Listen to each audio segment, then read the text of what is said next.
I'm doing this video because I've realized at this late point in life that the core beliefs or things that you think as a child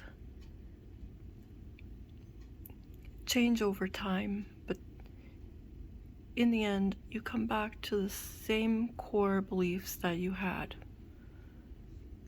that you were either talked out of, trained differently, or whatever. But in the bottom line, whatever was, I don't want to use the word enslaving, but captivating or holding you in position to concede from what you thought and felt, because children are really true, they're really true to themselves. Well, anyway, here's a story from my childhood that will illustrate it better than I can say in words. When I was 5, I was getting treated badly in school, mainly because I had learning disabilities. And it was everything from the kids in the neighborhood to kids at school and even my teachers. One example that really, I think, triggered my conclusions the most, it was that no matter how hard I tried or how good I behaved, how truthful I was, or how much I tried to live up to the standards that my parents instilled in me, I still saw that they were hypocrites. Like, not just hypocrites, but they exempted themselves fully from living by what they taught. I know a lot of people might say, yeah, me too, my family too. But my mother was a Mack truck personality, so you did it her way or she'd roll you over, roll right over you. You were gonna do it her way. No questions asked. You can't cry, and you can't, you better let go of all your feelings. It's gonna be her ways, because her way is right. And teachers in school, particularly a second grade teacher, who, all because I couldn't read. Well, it wasn't that I couldn't read, I couldn't stay on task. I was a good reader. I read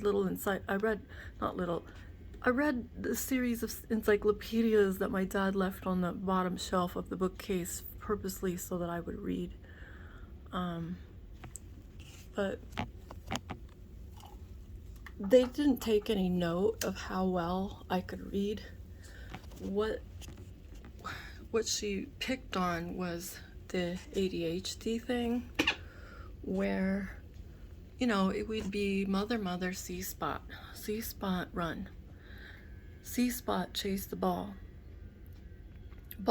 in my backyard, oh, and my frogs in my gutter, Michelle, she's gonna get my frogs, I gotta get them out of there as soon as I get off the bus. Then they'd call my name, it's your turn to read, and I didn't know. We were pages from where I lost track.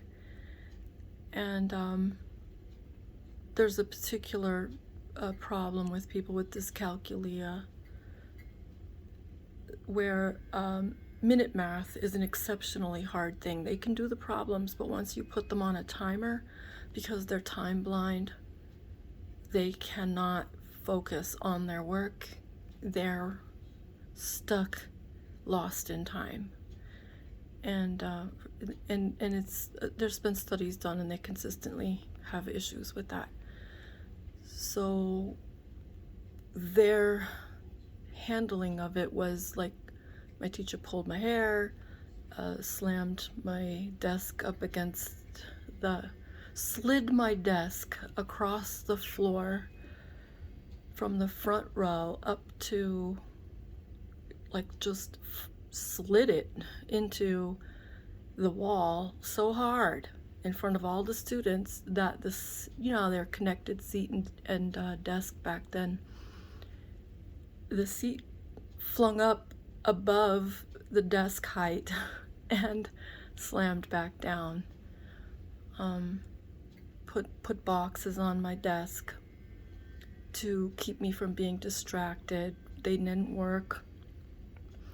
Put me with the bad kids, and the kids who she didn't like their religious beliefs or ethnicity. But they turned out, except for the kids that were really out of control, but really they only just had ADHD problems. If they had problems, a little bit of authority issues, some of them. But then she began sending me to the principal, until that one day when she pulled my hair. After a series of the principal repeatedly sending me back because I'd done nothing wrong, asking me, what did you do wrong? I would tell him, I lost my place while reading. That's nothing wrong. Go back to class. He got mad with her. So when he spoke to her about it, she came and retaliated on me, pulled my hair. So I'm going home on the bus. I'm getting teased on the bus. I get off the bus, and one of the 11-year-olds picks up a wad of snow and embeds an ice cube, a chunk of ice in it, throws it at my right temple. I mean, the pain was excruciating, and when I got in the door, like, I was babbling. I couldn't even talk. My mother said, I don't know what you're saying. You got to speak slowly. I can't understand the words you're saying. It probably took maybe several minutes before I could calm down enough to get a couple of words out. Like, the teacher pulled my hair, and then my mom had me in the car. This Mack truck woman drove back to the school, threatened the teacher, if you ever touch my child, or I hear you touch anybody else's child like that again, I'll make sure you don't work in this school district or any other. That's my mom. And so that was a Friday, and I come to school. Oh no, we had a 2-week vacation, so it was I think over the Christmas vacation. So come back, it was a little bit, and then come back on Monday, and oh my, she's, hi, calls my name. It's so nice to see you. And I could tell, like, she was so fake. I was used to her using, like, whatever was her longest fingernail that week or that day to point at my papers and pick them up and crumple them in front of me and, cut me down. And this is what you guys probably don't know, what your kids aren't telling you because they're so scared and so humiliated, what a child with learning disabilities goes through, at least at some point in their life. So sometime after that, because my mom gave me a little record player with all the little Disney books and all the little fable books and moral books to put on there and read along. So one of them, I don't remember which one it was, but I was just fed up with people. I made up my mind. I don't like people. And, because, like, even going out on the playground, like, the little girls were so mean, and there was no reason to be. I was always nice, always sweet, just like the little boy Alfonso in my 2nd grade class. He was a Puerto Rican, beautiful boy, long curly eyelashes and dark black eyes. Like, he was just a beautiful boy. I have a picture to this day, and he's still just a stunning young kid. And sweet, so sweet, friendly, always smiling. But that's the way people treat even the nicest people. And that's what was really bothering me. So my mom would come in and read me a bedtime story. and I forget which one it was. It might have been Ducky Daddles, Foxy Loxy, one of my favorites. And I said to her, I want to go away and live in the woods. Now, I know this scared her because we had woods right next door to us, because I lived in Huntington Beach, Long Island. And I mean, it was drop dead gorgeous back in the 60s. There were every kind of insect. You go to the museum and you look at those butterfly displays, the nearly 1,000 butterflies they have pinned on the board behind the glass. Most of those are what I played with when I was a kid, like chased around, and I learned how to grab them by the wing very gently and let them go, just so I could look at them. I didn't hurt them. Everybody's afraid, oh, you make the scales come off, they die. No, they grow new ones. They're fine. They didn't die. I was careful. They didn't even make their wings damaged. I was so gentle with my little tiny gentle 5-year-old fingers, really super gentle. Just look at bugs and look at their legs, and I had really good vision, exceptionally good vision at that age. I got a nickname Eagle Eye because I could find money like nobody's business, everywhere, down drains and everything. But I told her I want to live in the woods. I want to go away and live in the woods. I want to be with the animals. I believed that the animals and people were peaceful, which I think really concerned her. I said I don't want to be around people anymore. And she asked me, well, what about good people? I was really, nah, good people are fakes. That's what I was thinking in my head, but I didn't have the words. They're not real. They don't mean it. That's what I was thinking. But I said to her, I don't know. And she answered, what if they were really good people, truly good? And I said to her, well, they have to be truly good people. Otherwise, I don't want them. And, I was really powerful and strong in my conviction. And had I been allowed, I stayed with that belief for the rest of my life, with the one my mom said. Okay, and I don't regret it. I have never benefited from it. I haven't benefited from it, but I've applied it. And I know in my conscience that I've done what was right. I've treated other people with respect and tried to do the best I could, even when I didn't know how to do the best I could. I didn't know how to do, even when I was lacking, but my mind was in the effort to do what was best, do what was right, do what was kind, put others first. If I didn't do it, it was because I didn't even know I wasn't doing it, but I thought I was. But I think a lot of us can relate to that at some point in our lives, especially under severely stressful situations. But, upholding that belief all my life, always allowing people to get close to me, I started realizing, and, I talk to myself sometimes, I joke to myself, but tonight it wasn't a joke. I said, I don't want people to know me. The way that people try to get to know you. They're friendly. They make nice comments to you, or they say nice things. But then all of a sudden, for no explained reason, they just are disinterested.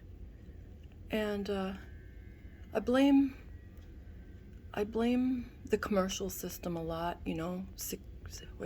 these really short commercials that change from subject to subject, too much variety in this world. I think when you come from my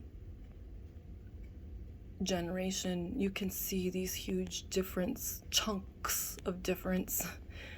And I think, I started saying to myself, I don't want them to know whether I'm hard, medium, or soft inside. I just don't want them. They want to come up and they want to give you a little push, check you out, right? And I said to myself, I consider myself say they see you in a restaurant coat check, the kind where the coats aren't all behind the desk, but I've seen some kinds where they're there, and I'd seen people go up and take hold of the sleeve of a jacket and say, oh, that's a really beautiful jacket, and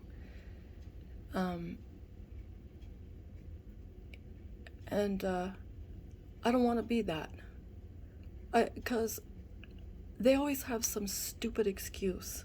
They got, oh, I don't like the stitching, oh, it's beaded, oh, it's got a silky lining, oh, it's got a furry lining, oh, it's too small for me, too big for me, it's not tailored enough. Like, there is no end to the reasons that they come up with in their mind why a person is no good, no matter how good they are. And I said, you know what? If I don't want them coming and trying me on and putting me back on the hanger and just saying their stupid excuses in their head, that really aren't valid. They're not valid because I give them no reasons to be invalid. I made sure I tested them to see if I'm this way, or this way. And it does not matter. Whatever way you are, they have an excuse. There's been extremely few people in my life, like one of them I've had since I was 16 years old. She is now in her 80s, and I love her to death, and she loves me. My best friends have been usually 30 years older than me, 20 at probably the least, because they come from a time where things were appreciated, people were appreciated, relationships meant something. And I was thinking to myself, they don't need to come and try me on and put me back on the rack with their stupid excuse. It's like, okay, I believe in God and I believe in His Son, and I say to myself, I'm already coat checked. I'm already checked in. I'm checked. I don't consider myself once saved, always saved. I believe that I have to continually have faith with works.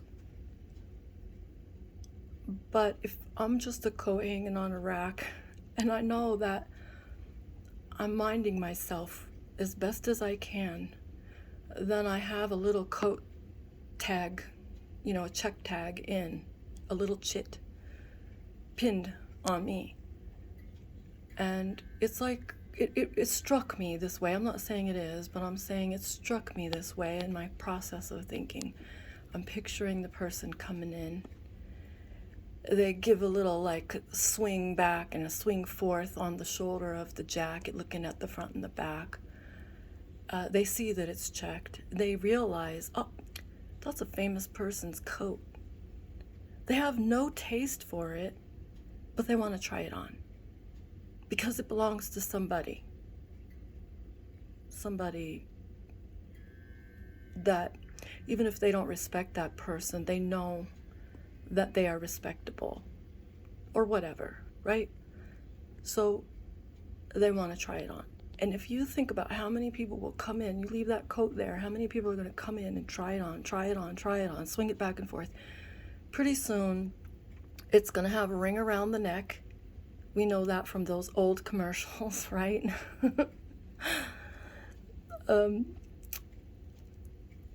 It's going to have pills on the cuffs. The seams are going to be torn and tattered. It's going to have wear and tear, and they are not going to patch it when they've ripped it, torn it, dirtied it, whatever. They're not going to take care of it. They're going to stick it on the hanger and swing it back up there like it didn't make a difference to them with their stupid excuses. So I'm not going to be that for them. I do come and accept, coming full circle back to my thoughts, that it's not that I don't like people, it's that people act unlikably. I do love people, I love my neighbors, and I remember as a child feeling very discouraged, very hurt, because I cared about others. I cared about other children, I cared about grown-ups. I love them, but they don't act likably, and sometimes they don't act lovably. And I love them anyway. I treat them with respect my whole life anyway. And show them love.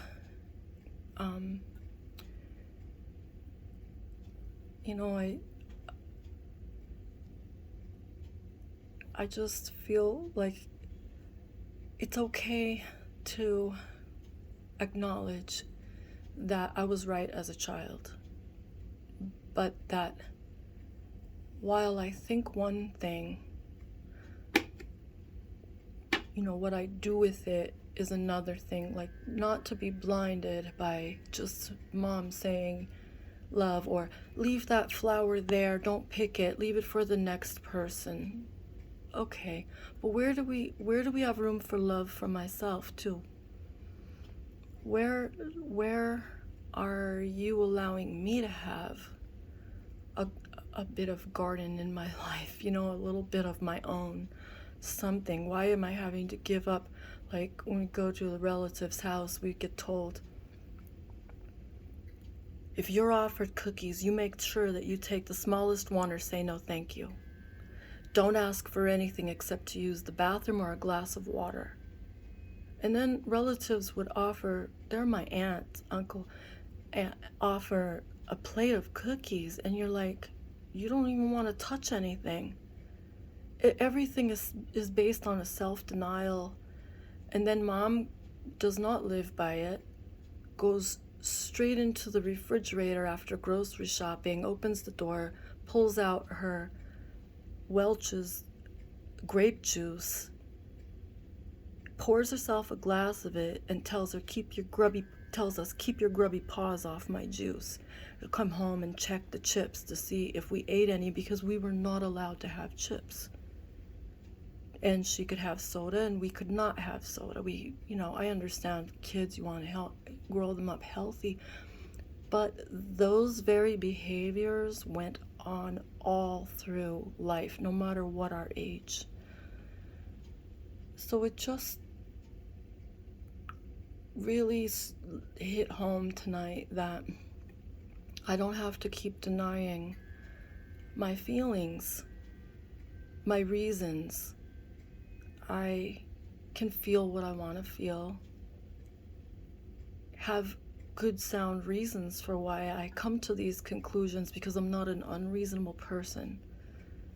I know that I think things out, I weigh things out, I cross-examine, but what I have been doing with that is processing it the way an unhealthy caregiver teaches you to process for their benefit, their use, and not for my self-preservation, protectiveness. There's a scripture that says,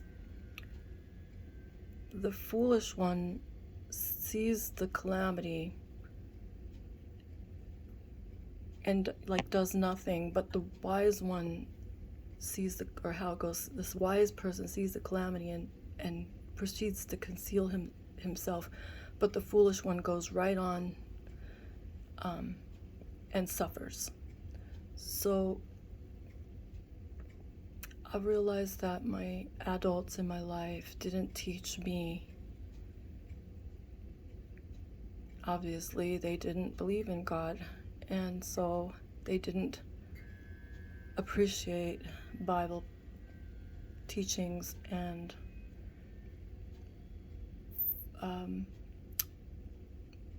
I didn't get taught those things. I didn't get taught how to think, accept my feelings and use those feelings to navigate in life. I was taught to disown the feelings, and like for example, if you're gonna get a spanking, don't you cry. Don't even make a face. Don't, you're gonna get this spanking, and I don't want to hear a sound. I don't want, if you cry, I'm gonna stick a rooster on your lip. You know, these are very harsh. Not back in those days, not considered as harsh, but today for sure. And today we're better educated. We know the damage that they can do. But you know, these stringent teachings, and now I'm not going to deny, I'm not going to rob this generation of its dignity by saying that these things don't happen these days, because they do, but they're on a lot more covert basis. Parents have to be more covert if they are not healthy people and they are denying their children their feelings and, you know, the right to cry or the right to express themselves, even if it's not pleasing to the parent at all times.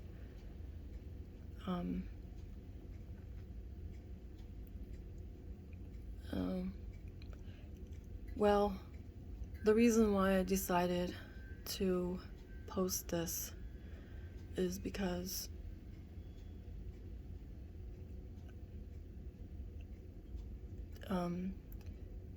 I think that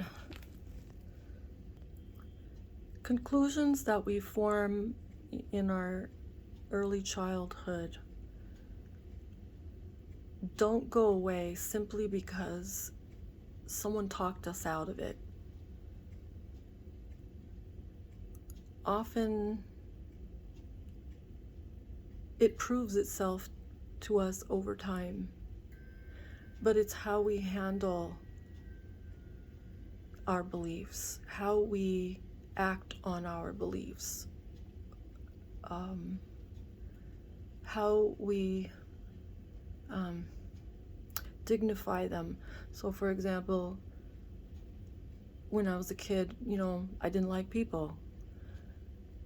That's a short-sighted conclusion, when the actual conclusion is, I don't like the way people act. I don't like it when they behave unlikably and unlovably.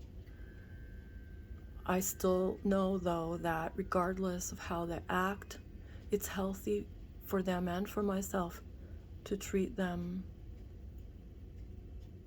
like with dignity, treat them with love, and try to put what, you know, you can't always put yourself in their shoes, but you can kind of put your mind in their shoes to say, well, maybe their childhood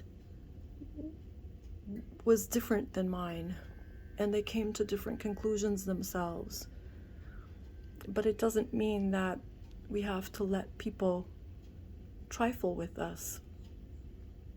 If they don't have the right to do something, or they haven't earned our trust, we have a boundary or something like that, then we don't have to allow them to get close to us in a way that they think we're user-friendly. So, yeah, that's my rant for tonight.